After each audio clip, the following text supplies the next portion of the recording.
September 12, 1958. New York City. Harlem. 11:47 p.m. At that exact minute, $50,000 sat on one man's head. Not a rumor, not a threat, a contract. 10 killers were already in motion. Different crews, different routes, one target.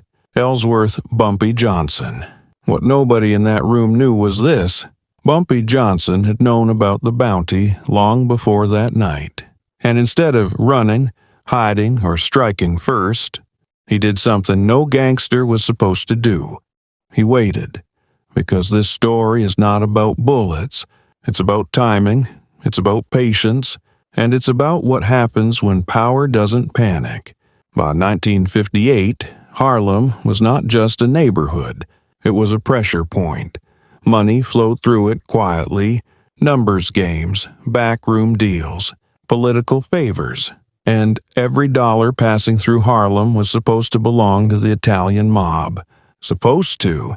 But there was a problem they could never solve. Bumpy Johnson didn't operate like them. He didn't rule through chaos. He ruled through structure, through favors owed, through information, through knowing who was desperate and who was pretending not to be. That's why the 5 families wanted him gone. Not arrested, not negotiated with, removed. The bounty was set quietly. $50,000. Cash, no names, no paperwork, enough money to make good men think bad thoughts. The plan was simple, too simple. 10 killers were told the same thing. Bumpy Johnson would be at Lennox Lounge that night. Friday. Same table, same time. He liked routine. They thought routine made him predictable. What they didn't understand was that routine was a weapon. 3 weeks earlier, the first move had already been made. Not by the Italians, by Bumpy. He had heard whispers, a driver who talked too much, a bartender who noticed unfamiliar faces, a man paid to listen, not speak. By the time the bounty became official, Bumpy already knew the number. He already knew the amount, and more importantly, he already knew who would take the offer. That's the part history books won't tell you. When a price goes on a man's head, the real danger isn't the stranger. It's the people closest to him, the ones who know his habits, his entrances, his blind spots. Bumpy understood that better than anyone. So instead of tightening security, he loosened it. Instead of changing his routine, he followed it perfectly. Same suit, same fedora, same corner table at Lennox Lounge, same untouched glass in front of him. To the outside world, it looked careless, almost arrogant, but every move was measured, every silence intentional, because Bumpy Johnson wasn't trying to survive the bounty. He was trying to expose it. And on the night they finally came for him, with 10 killers believing they were hunters, only one man in Harlem knew the truth. They weren't chasing Bumpy Johnson. They were walking exactly where he wanted them to walk. And at 11:47 p.m., when the room fell quiet and history held its breath, that truth was about to surface. That night didn't just decide who lived. It changed how power worked in Harlem forever. 3 weeks earlier, before the bounty became official, before the money started whispering in the wrong ears, before anyone said the word contract out loud, Bumpy Johnson was already watching. He didn't hear it from a boss. He didn't hear it from a cop. He heard it the same way he heard everything that mattered. From silence, small changes, people who stopped talking when he entered a room, men who smiled too fast, eyes that didn't meet his. In Harlem, silence was louder than gunfire. The first clear signal came from a numbers runner named Leon, a nervous kid, barely 20. He had worked corners for Bumpy for less than a year. One afternoon, Leon didn't show up. No call, no excuse, just gone. 2 hours later, Bumpy got a message. Leon had been seen downtown, talking to men he had no business talking to. Italian men. That alone wasn't proof. Curiosity wasn't betrayal. Fear made people wander. But Bumpy didn't react. He waited. The next signal came from a bartender at Lennox Lounge, a man who poured drinks, not opinions.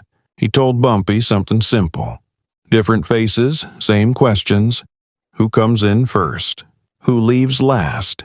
Where Bumpy sits? Who stands behind him? That was enough.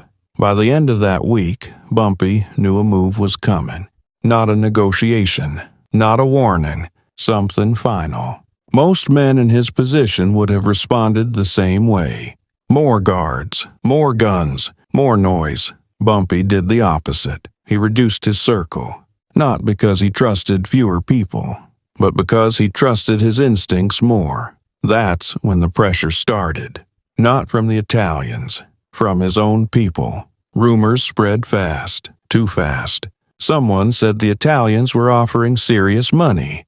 Someone said Harlem was about to burn. Someone said staying close to Bumpy was becoming dangerous. That was the real test, because fear doesn't break men immediately.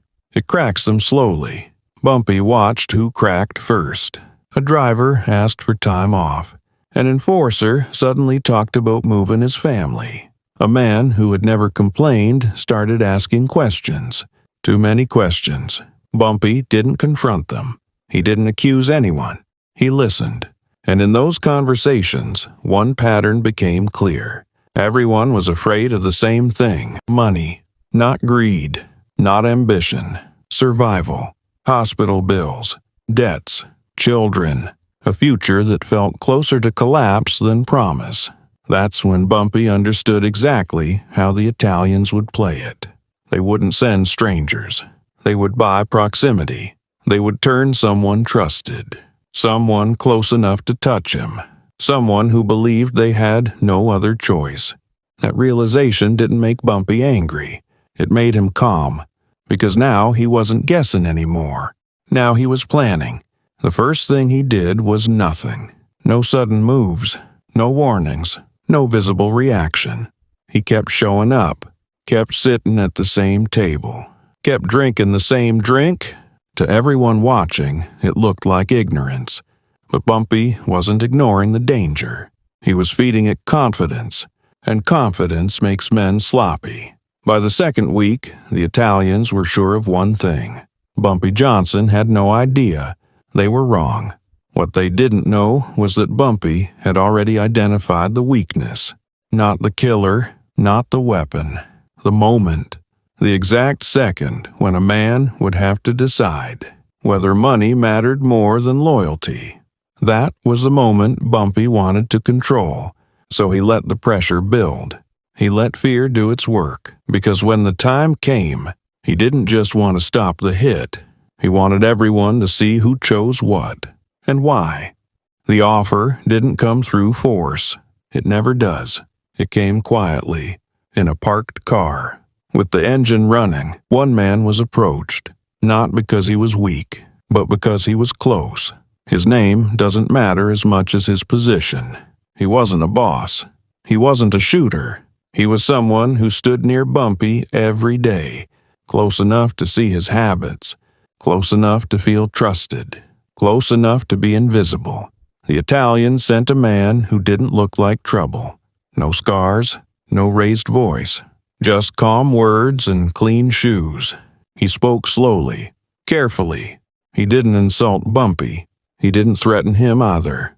He talked about reality, about how this life ends for most men, about how loyalty doesn't pay hospital bills, about how respect doesn't protect your children when money runs out.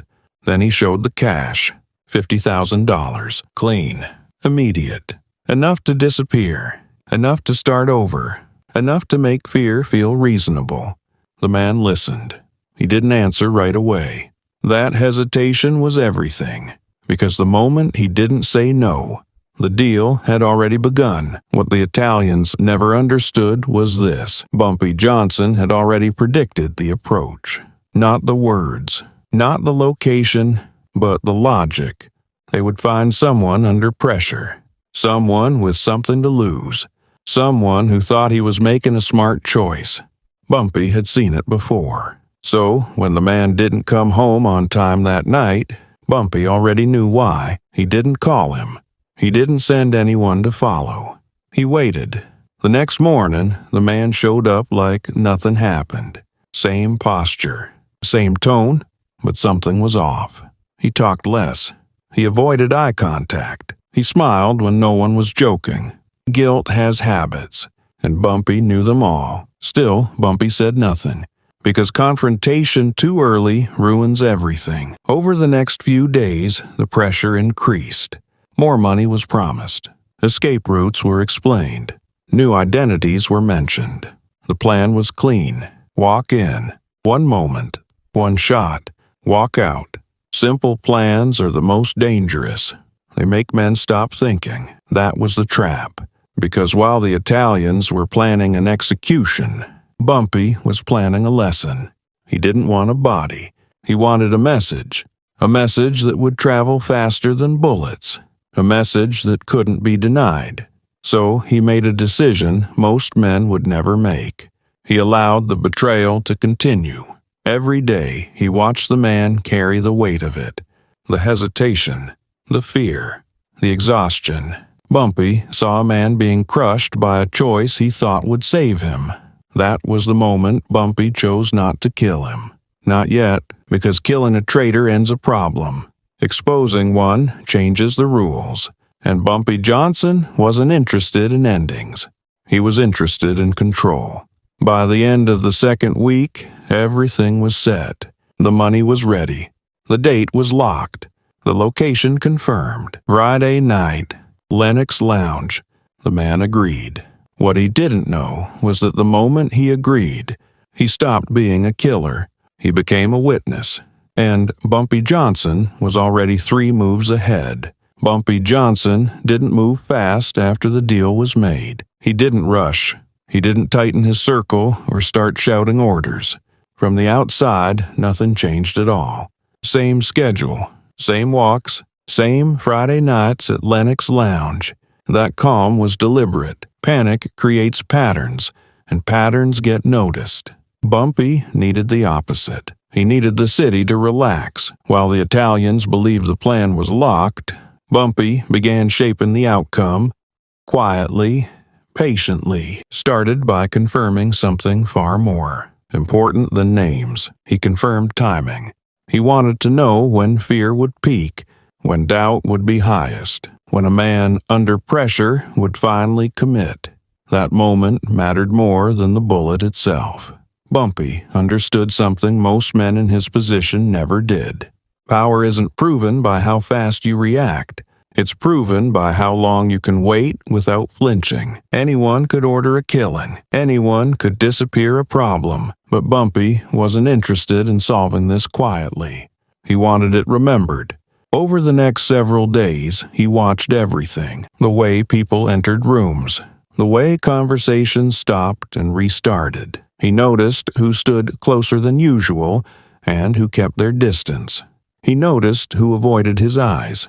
Fear always leaves fingerprints. At the same time, Bumpy began making phone calls. Not to soldiers. Not to enforcers. He reached out to people nobody ever suspected mattered. Club staff, drivers, doormen, men who watched streets for a living and never appeared in photographs. He didn't tell them what was coming. He didn't need to.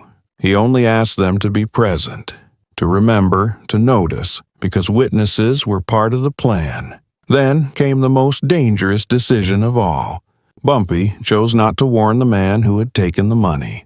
He could have confronted him. He could have forced a confession. He could have ended everything before it reached the door of Lennox Lounge. But that would have protected one person and taught nobody else a lesson. Bumpy wasn't thinking small. He wasn't thinking about survival. He was thinking about deterrence.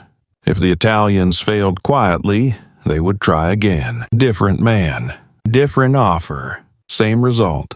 But if they failed publicly, if everyone saw how and why they failed, the cost would be too high to repeat. Fear would change sides.